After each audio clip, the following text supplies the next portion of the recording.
আজকে আমার প্ল্যান অন্যটাই ছিল। ভেবেছিলাম সব কিছু রান্না করে বাইরে যাব গার্ডেন পিকনিক করতে, কিন্তু না, তার হলো না। মনটা ভীষণ খারাপ। সামার সিজন তো চলেই গেল, উইন্টার আসতেছে। উইন্টার সিজনে তো আর বাইরে গার্ডেন পিকনিক করা যায় না। মানুষ কি বলবে যে সারা সামার সিজন তারা কি করেছে, এখন উইন্টারে এসেছে বাইরে পিকনিক করতে। কিন্তু আসলে আমি ইদানিং ফেসবুকে ঢোকার পরে যখন দেখলাম পাড়ার ভাবিরা সবাই একসাথ হয়ে বাইরে পিকনিক করছে, তখন আমারও ইচ্ছা করলো তাড়াতাড়ি ট্রেন্ডটা ফলো করে নিই।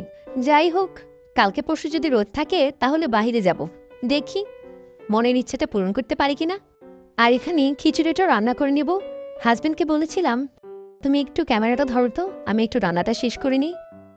সেই ক্যামেরা এমনভাবে ধরলো যে এডিট করতে করতে আমার পাক্কা 2 ঘন্টা লেগে গেল। যাই হোক, তাও আলহামদুলিল্লাহ অনেক হেল্প করেছে সে আজকে আমাকে।